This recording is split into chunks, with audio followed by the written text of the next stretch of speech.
Okay, what did we learn last week? Beginning of the Civil War. When did it begin?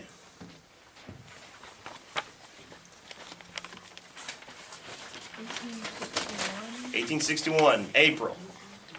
Where was the first shot fired at to start it? Fort Sumter. Fort Sumter. What state? I didn't write that down. It's in the South. North Carolina? Nope. South Carolina? South Carolina. All right. We talked about the war starting. Talked about all the militia units starting, 90-day soldiers. These were all civilian soldiers learning how to be military soldiers. Since there was a small U.S. Army and the Confederates had no army, it took them a while to get prepped. What was the first major battle after the firing at Fort Sumter? First major battle in Virginia. Yeah. Wilson's Creek? Wilson's Creek was one, but the one in Virginia. Bull Run? Bull Run.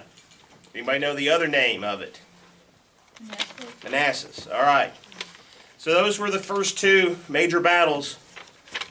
Wilson's Creek out in Missouri and Wilson's Creek. So the war goes on through 61. Small skirmishes, other small little battles. We get up to 1862. Now, I didn't add this last week, but 1862 they started a thing to pay for this war called an income tax. They started during the Civil War, an income tax. You hear about it today. It's what pays the government and pays us back later at the end of the year. Well, they started an income tax to pay for this war. That was the only way they could figure out how to pay. 1862, there was a battle in Maryland. What was the name of that?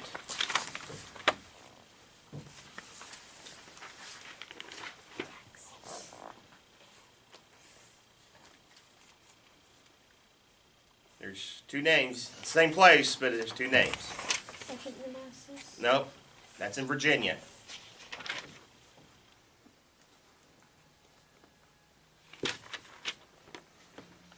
Antietam, Sharpsburg. That was the bloodiest battle through the whole Civil War and through the American history. We lost more men there in one single day battle than all the other wars put together. That was in Antietam, Maryland. Now remember, I told you that the Confederates lost the orders for this battle, and the Union actually had an upper hand, but they didn't follow through. So it gave General Lee a chance to move his soldiers in position, and they fought there. The Union could have actually destroyed them there before they got all their men up, but they didn't. So it was another defeat by the Union on themselves for not acting fast enough. The general at Antietam, General McClellan, was there, and after that, Lincoln sent him a message, told him to go after Lee, and he wouldn't. And Lee goes back into Virginia to lick his wounds again, get more men, more supplies. So long as Lee's in Virginia, he's doing fairly well. But when he went to Maryland, he didn't do so well. So now, we're in 1862. That was one of the major battles in the East. Now, remember when I said in the East, it's anything east of the Allegheny Mountains. Virginia, Maryland, Pennsylvania, the Carolinas. When I say Western Theater, that's all west of the Allegheny Mountains. Kentucky, Tennessee, Arkansas, Alabama, Georgia, Florida. Then you had the Trans-Mississippi, which would have been Mississippi, Arkansas, Texas, places like that. But we won't talk much about that till a little bit later in the war, or toward the end.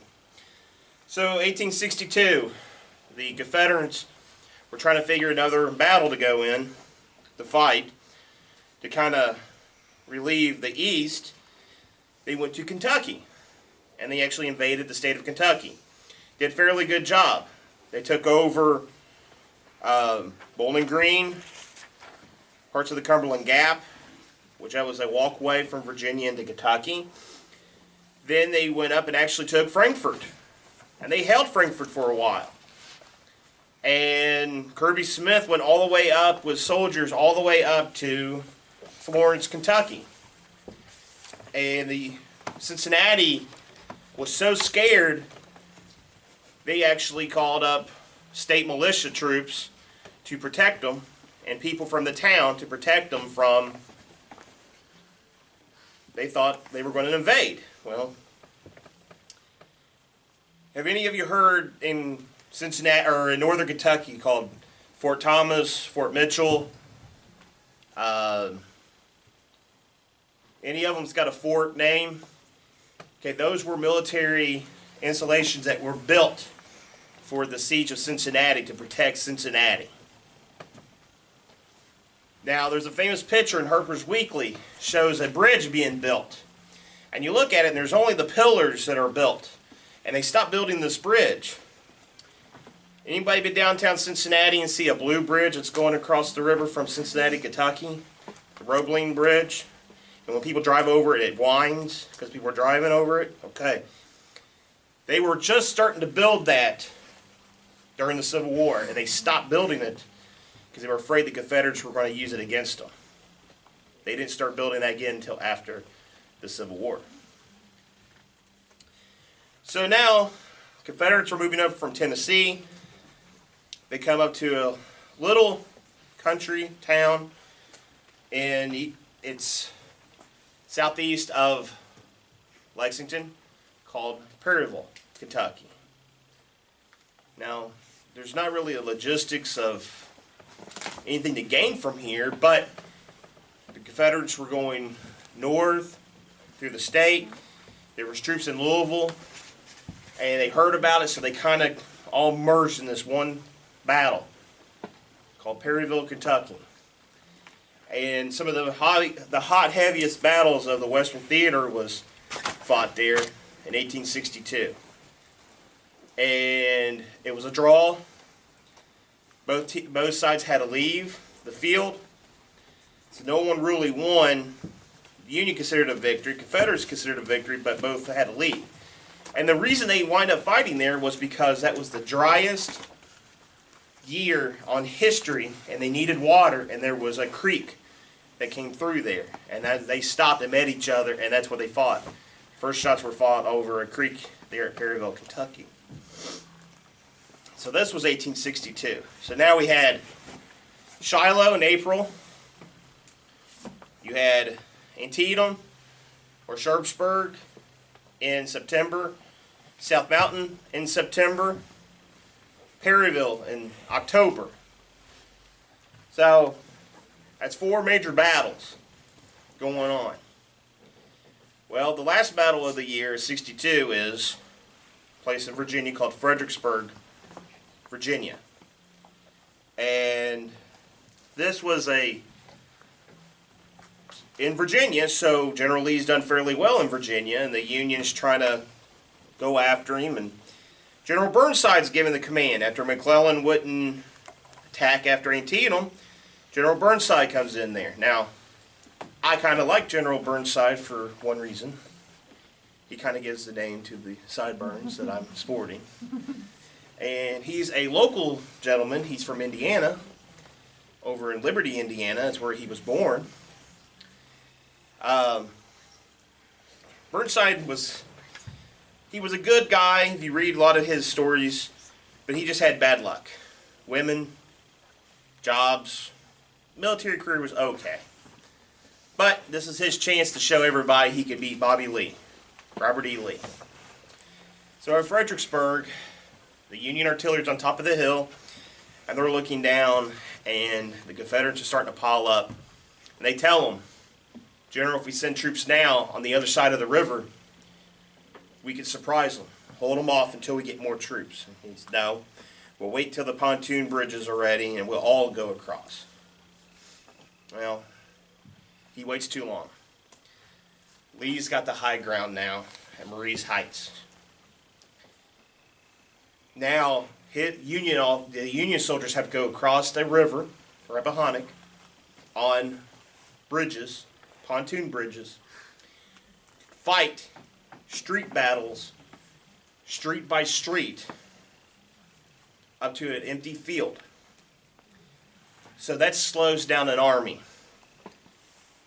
They continued the assaults. The Mississippi unit under General Barksdale takes command of his Mississippians and the sharpshooters, and they're picking the guys off left and right. And in 20 minutes, there was already 120 dead, Union, because they were trying to build these bridges to get across.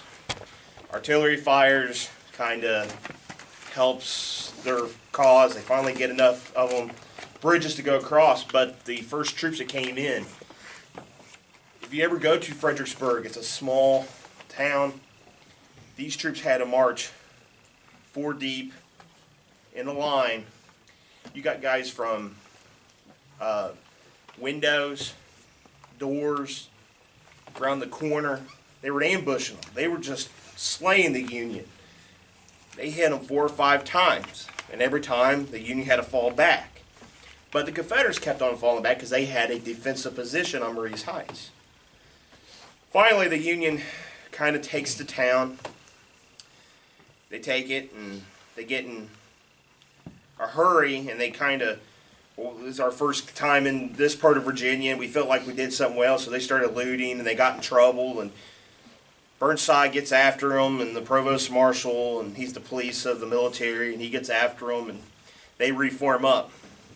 But by that time, the Confederates have already went up on top of the hill at Marye's Heights. He's got artillery and close to 800 to 900 men up on a hill. Now this is a big empty field, so just think of a empty football field. A little bit longer, about 2 football fields. The Union has to go across a little creek, which is not deep, reform, and charge up this hill. And the Union troops do. And the Irish Brigade was one of the units who went up there and went and fired, and they were pretty much slaughtered up there. They took heavy casualties. They stood there and fought. Now, the guys on top of the hills, they're behind rock wall at Marye's Heights, and they're shooting down. So who has the better angle now? The guys who are running, shooting up, or the ones who are standing still behind a wall shooting down? The Confederates, right? So the Confederates are shooting down. Artillery's going, wiping out companies.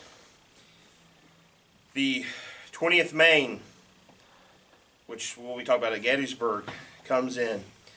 They assault the hills 6 times, losing men after men.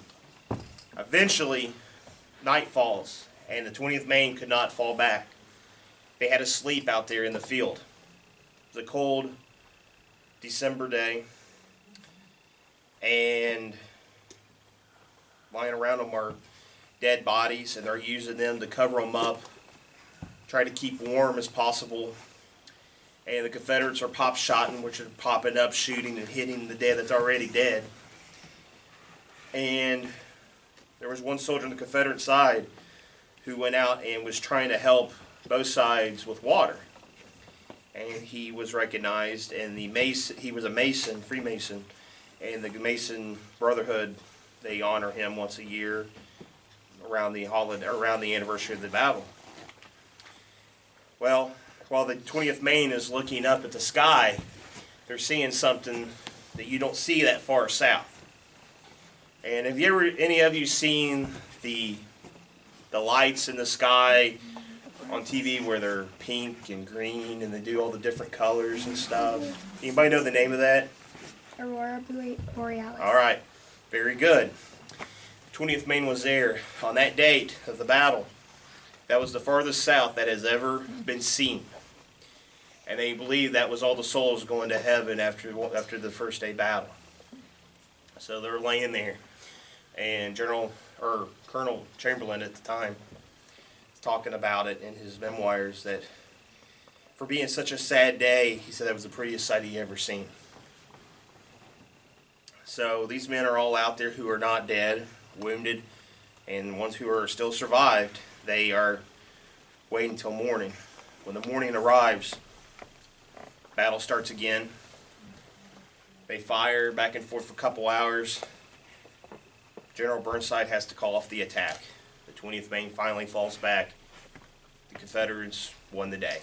So now Robert E. Lee's won pretty much all his battles in Virginia. He did do so well in Maryland. So now it's wintertime. Like I said earlier, you don't fight in the wintertime because it's hard to move supplies. Well, your men get sick. It's hard to get equipment in. So now we're going to go into 1863. 1863, everybody's kind of drilling, getting back. More troops are being formed up in other states. In Virginia, there was a battle called Chancellorsville. And the Battle of Chancellorsville was, the Union had pretty much Robert E. Lee outnumbered again. They had everything going for them except one thing. The Union left their left flank open. When I say flank, the left side was left open, no troops. So General Stonewall Jackson, which he was famous from, what battle was he famous from? There's the man standing there like a stone wall. First major battle in Virginia, Manassas. So he takes his troops, and he was really good at this. I always call him the offensive general. He would attack. He would find the enemy, he would attack. He was not afraid. So what he did was he took his men through a tree wagon road that they used for lumber. Hid, no one could see him. And he went all the way around on the left side and surprise attacked the Union. While that's happening, A.P. Hill's troops are coming forward. So now you got them from the left and from the front, and Robert E. Lee's men are coming from the other way, from the right. Well, at that time, there's a general called General Hooker, who's the overall commander. So Burnside's been relieved. McClellan's been relieved. Up to that time, the Union armies went through 7, 8 officers, generals, the overall commanders. They just seem they can't find one. So this is 63, early 63. They're fighting. Confederates are going through their camp. Night falls. Everything gets tangled up. A.P. Hill's men are tangled up with Jackson's. Lee's men or Longstreet and Lee's men are tangled with A.P. Hill, and they can't find out which line is what. General Jackson was always famous for getting out ahead of his troops, and it was very costly there at Chancellorsville.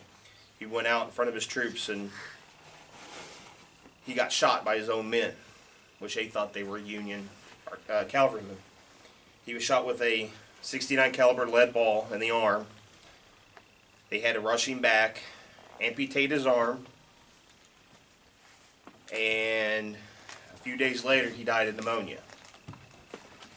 So now we're starting to see, sometimes it's not best to be always out there, but you can still lead your army. And General Lee always looked at him as his right-hand man. Longstreet was his defensive general. Jackson was his offensive general. Longstreet had the high ground at Marye's Heights in 62. Jackson was the one who attacked forward at the troops at Manassas, Winchester, and at Chancellorsville and Antietam. So Jackson dies. He's buried at the Virginia Military Institute in Virginia, Lexington, Virginia. His arm is buried at Chancellorsville, Virginia. There's actually a marker where his arm is buried. I have a picture of me standing next to it. Now people say it's not really there, but I'll let you decide if you think it's there or not. So this is early in 62 or 63. The Army's kind of taking it slow at that time.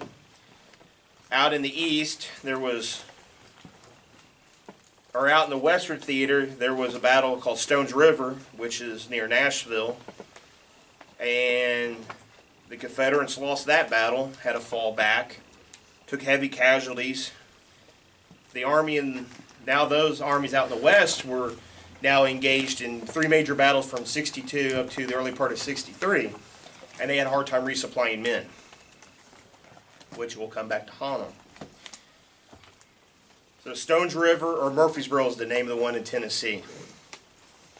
And that was, they say that that was the largest group of soldiers ever to sing one song in war, Home Sweet Home. Because these men were so tired of fighting, they were missed being home. And the officers got mad and told them they had to quit singing. But you could hear all the soldiers on both sides singing that song on that day. So getting back to 63. Jackson's dead. Major hit.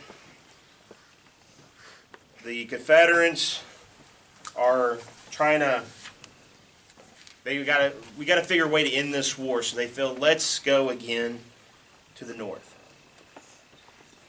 Okay, they do. They go up to a town called Gettysburg, Pennsylvania, and they go and they attack there. Cavalry meets them, engages. They didn't have enough men. Confederates outnumbered them. Confederates pushed the Union all the way through the town to the other side of the town. Confederates were really outnumbering the Union at that time, but there was troops who could have been easily a couple days march, and there was guys who was reported doing anywhere between 35 to 55 miles in one day marching. Now they didn't have, these guys were marching, not using trains or horses or anything like that. They were marching. And that's a long way. So the first day battle, the cavalry engages the infantry. They're holding off pretty well. The Union gets support with the Union infantry. They hold off for the first day. But the Confederates have the downtown area. But the major problem with the Confederates, they didn't take the hills around Gettysburg. Little Round Top, Big Round Top. So now I can get someone up there with artillery and I can watch all the movement of all the troops. There's nothing to hide the Confederates. They can see everything the Confederates are doing now. So they're surveying the area. Second day comes up. Lee talks to his officers and his generals and he says, we're going to attack in 2 places, Culp's Hill and Little Round Top. We got to take those hills. General Longstreet argued about taking the hills. Said, go to the left, go around them. We'll come up on the other side. But these hills are big boulders. This is not like a regular mountain. If you ever go to Gettysburg, it's hard to believe in a place like that there are so many big boulders and big rocks in that area. How anybody can get anything to grow in that area, I have no idea. But they do. So Culp's Hill's going on. But they're trying to get the battle to go on at the same time. Well, they don't have telephones or walkie-talkies. So they try to coordinate times, but it didn't work. Well, Culp's Hill's going on. The battle on Little Round Top hasn't even started yet. The battle of Little Round Top's already started. Culp's Hill, they've been in for 2 hours already fighting. So they've kind of worn themselves out. Confederates lose quite a bit at Culp's Hill, but the Confederates attack on Little Round Top. They take the Peach Orchard, the wheat field, Devil's Den. Now they're coming up on Little Round Top, and which I mentioned, Colonel Chamberlain was on top of the hill there. He was the left flank. He was the fish hook. No one else was on his side. He had to hold that area. The Arkansas boys, Mississippi units were attacked. Hood's division and McLaw's division held the wheat field, Little Round Top, or Devil's Den, Peach Orchard, wheat field. But they got artillery up on the hill, so they're shooting down at them. So they're causing some problems. They're pinned down. The boys in the woods trying to go up Little Round Top are trying to go up a steep hill. Now, remember at Marie's Heights, the Confederates had the high point, and the Union had to go across the field. Well, now it's vice versa. The Union was at the top. The Confederates were coming up a steep hill to shoot. They take heavy casualties both sides. Chamberlain does a pretty interesting tactic. He was running out of ammo, figures the Confederates were running out of ammo, and he does a left wheel, kind of like a door closing. He's got men coming forward, and the left flank coming at a door and swinging and pushing the Confederates down the hill. When he gives the command charge, they got bayonets. Very few times were bayonets used in battle. Less than 2% of people died of bayonets during the Civil War. But this is one of the cases they did use bayonets. He swings down, kills quite a bit of them. The Arkansas boys surrender, Mississippi boys surrender, and Chamberlain is known as a hero now. He saves the day. Support's coming up. The Confederates lost at Culp's Hill and at Little Round Top. No, it's on July 3rd, 1863. Lee says, we got one more battle we can fight. Okay. So, well, General Longstreet didn't want it. He wanted to keep on, continue to go to the right, try to go to Baltimore, get close to Washington, make them certain, but Lee wouldn't listen. He thought his soldiers were so strong that he could, anybody. On July 3rd, 1863, at 2 o'clock, the Confederate Army, under Robert E. Lee and General George Pickett, leads his command, Pickett does, of his brigade across the field with North Carolinians, South Carolinians, some Mississippi units across this field. Now, like we talked about Marie's Heights, now it's vice versa again. The Union's got to cross the field with artillery shooting down. They have 1 mile they have to cross. Open field, nothing to hide behind. Well, on that open field, there's a road with wood fences. They got to tear them down or go over and reform company and continue to go forward. There's a clump of trees. That's where the Union's at. Starts off, the artillery, Confederate artillery starts off. 3 hours they shot artillery. Give the command, he says, if you don't hurry up, I can't support you. I'm running out of ammunition because they had to move their artillery ammunition farther back because they were getting hit by a Union artillery. Problem with Confederates, a lot of times with their artillery, they always overshot, didn't hit what they were trying to hit. So the battle starts on 2 o'clock, men starts marching out across this 1 mile march. If you ever go there, you'll start at the Robert E. Lee Monument, and they have a path and you can walk all the way across. And you can go across, you go to the lawn, go to the road.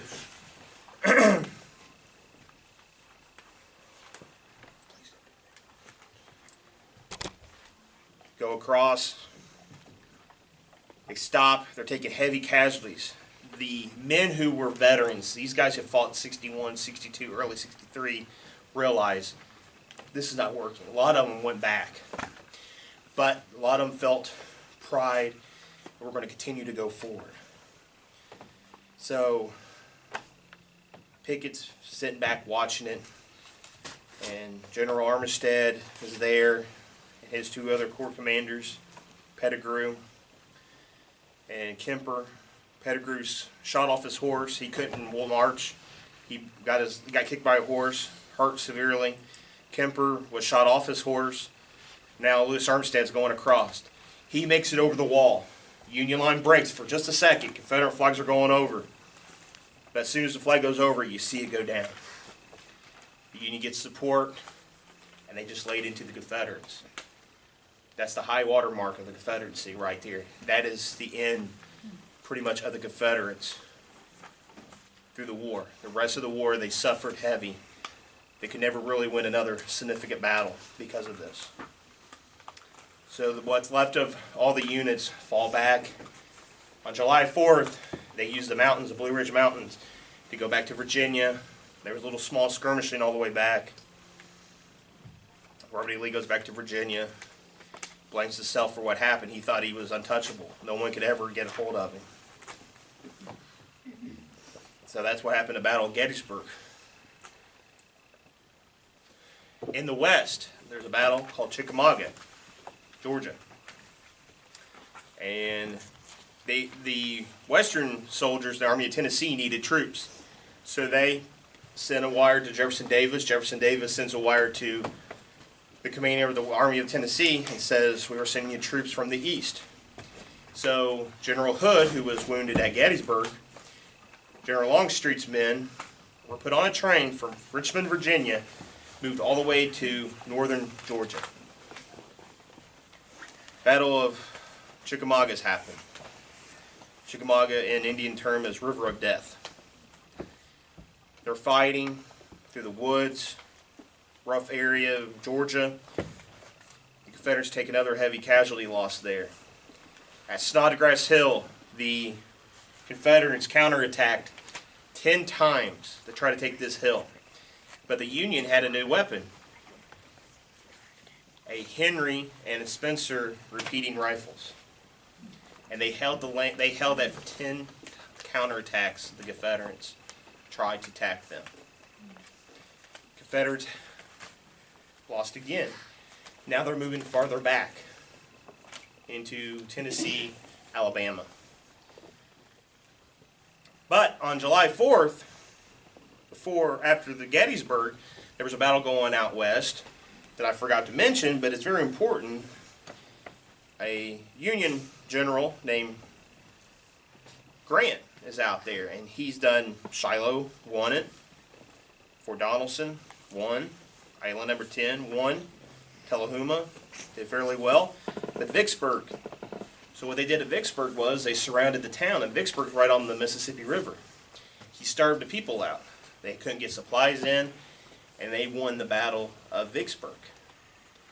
And the Confederates started losing the Mississippi River to run supplies now.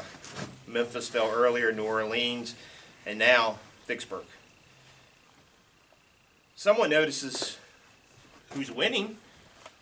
Now remember I told you there was 8 other generals in the East that could not get the job done. But there was one gentleman who was out in the Western Theater who almost left the Army, was doing fairly well. And Lincoln noticed that. Grant. So he told Grant, he said, I want to meet you in Washington, D.C., and offered him the job of the Army in the East, the whole Army. And he accepts. General Rosecrans moves up in the West. General Sherman moves up in the West, command-wise. But now you got Grant out in the East, and he's going to change the whole war. And you got Sherman, who eventually we'll hear about next week, that will start attacking, and you'll see what he does. And so now, with 63, we had Chancellorsville, Vicksburg, Gettysburg, Chickamauga. That's 4 major engagements. Now, remember, the population at the time, they just started the draft because they needed to get more people in. The Confederates are having a hard time getting more people in to the service because you could be exempt in the Confederate side because if you owned a lot of slaves, railroad, industrial, or had money, you didn't have to fight. So a country boy didn't have no chance, but he was probably going to go fight anyway, or he would be a coward and run away.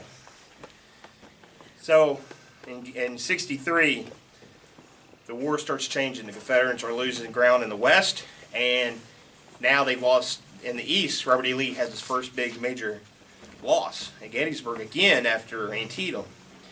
The Confederates will never attack the North ever again, and I'll leave it at that, and we'll start next week on 1864. Does anybody have a question about 1863? Which side was the soldiers that marched 35 through 55 miles a day? Which side? Well, both sides. There were soldiers from both sides that were marching anywhere between 30 to 50-something miles to get there, north and south. Any other questions?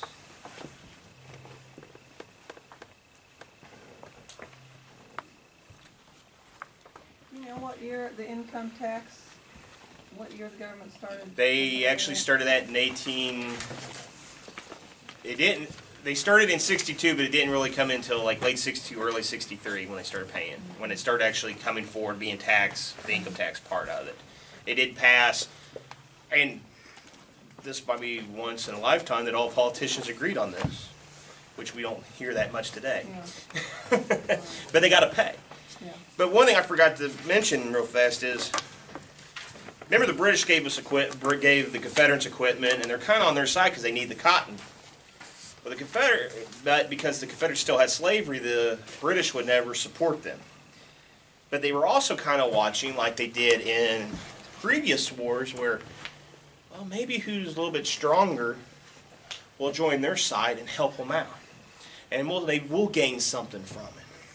But pretty much the British stayed out of it. But if there were some major victories going on, and the Confederates would have won, who knew? The British might have helped them more. Who knows? I mean, but the major downfall of that was the Confederates would never get rid of the slavery part, which slavery was pretty much running its course by that time anyway, of history. So, but there was a Colonel Fremantle who was there at Gettysburg, who seen the whole battle. If you ever get a chance, read his book. And he had to go through the blockade, and they wouldn't let him into the States, so he had to go through Texas all the way to Virginia. And he talks about the Gettysburg campaign, he talks about all the generals and the battles, and things like that. And you don't understand, this is one of his quotes he says, and it's in the movie, the Gettysburg movie, he talks about why don't we have trenches yet, and fortifications, and making them attack. Well, that's not how we were fighting yet. Europe started figuring that out first. Remember I told you earlier, the Europeans started always advancing their warfare a little bit faster. Their medical got a little bit better than it was here in the United States. So here in the United States, we were still a little bit dragging and learning the tactics, modern tactics. We were still using Napoleonic. They were getting rid of that by that time of the Civil War in Europe. You won't see the fortifications and the trenches later in the Civil War, but the Europeans already beat them to it, and then you'll see more of the fortifications and trenches in World War I. So we're always behind a little bit behind the Europeans. With medical, when you were sick or hurt and they're in the Civil War, they put you in a building, close the doors, close all the windows. They think fresh air was bad for you. Well, that causes problems with infections, diseases, and they're not sterilizing all the instruments and things like that. But by that time, the English realized open windows, clean all your instruments, things like that, doesn't spread diseases and other problems health-wise. So we're catching up, but we're still far behind at that time. Anybody else have a question? What kind of weapons did you use in this war? Well, we were using the 3-band rifles, the Enfields, Springfields, Mississippis, the Austrian Lorenz. They were Belgium, French rifles. So any of the ones that you would have seen at the beginning of the war, we were still using at that time. Now, the Union did have the new rifles, the repeating rifles, the Henrys and the Spencer carbines. 7 shots. So you put a bullet in it, you put 7 bullets in it, and you just lever action, just keep on firing. And the Confederates, man, these guys could load, and they fire all week. They just seem like they always got more ammo. Confederates never could come up with the ammunition and the tactics, or ammunition and the equipment to build one. But you got to remember also that these guns were privately bought. The U.S. government felt that if a rifle that was a repeating rifle that fired multiple rounds, you would not aim and try to hit the enemy. You would just waste ammo. Okay. Government, save money, buy a $300 hammer, but don't spend money on ammunition that could end a war faster. But soldiers, they raised money in companies and they would buy it privately. And you would have groups from Indiana, Illinois that were using these. Some Ohio units wound up using them. By the end of the war, you'll see at least 2 companies in each division with repeating rifles on the Union side. But a lot of them were privately bought. You've got repeating rifles. When did they start grooving the barrels? Was that about the same time? Or? The first grooved barrel, rifled barrel, was in 18. The first U.S. rifled gun was in 1855. So these repeating ones had? They had the rifling. So they've got active. These are like now. Winchesters, like you see today. Okay. So if you see a Winchester, a Henry, that's what they were called. Things like they were rifled. So now they're a lot farther hitting you than they were the smoothbore ones. Okay. So the Mississippi was the first rifle, and that was in 1846. Then the 1855 was the second rifle. That's when everything started going rifling. Any other questions? Okay. Could ask some questions. If you won last week, wait and just let someone else have a chance to try to win something, all right? Here we go. First question. At the Battle of Chancellorsville, who was killed?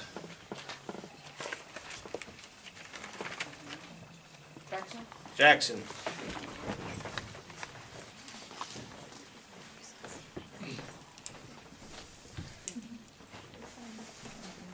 In 1862, there was a battle in Kentucky that both armies came together and they fought over water. What was the name of the battle?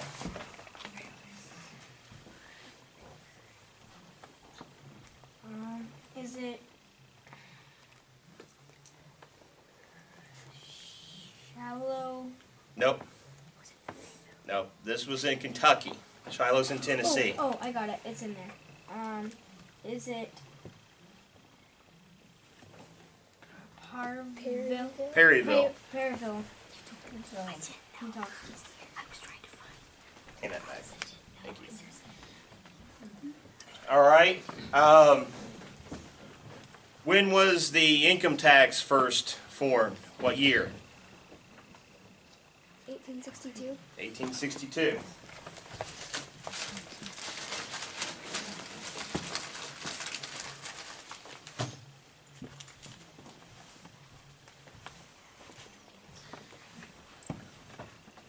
(1863), Battle at Chickamauga. Who won the battle? Union or Confederate?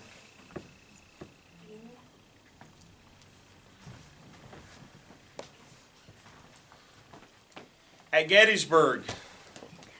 What was the last battle at Gettysburg on July 3rd, 1863?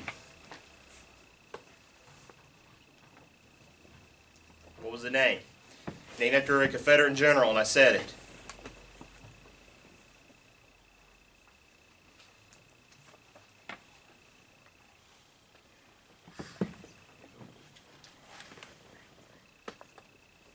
Begins with a P.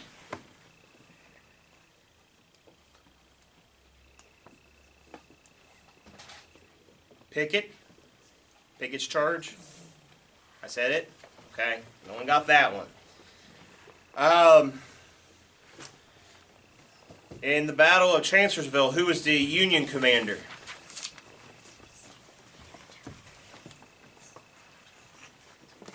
General Hooker? General Hooker.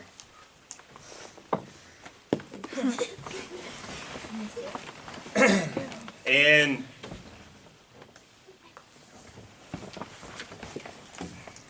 after the Battle of Vicksburg, who did Abraham Lincoln want to lead his army out east? Is it General Sideburns? Nope. General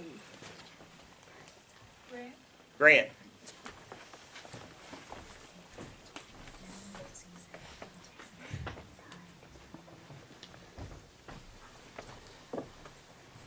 All right, last one.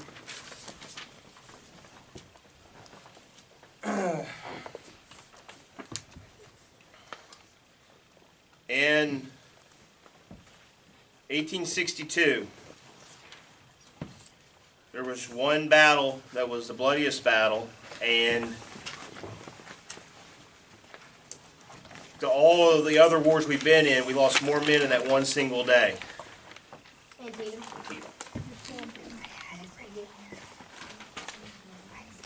All right. Did fairly well today. Good. So now I'm going to throw out some other names.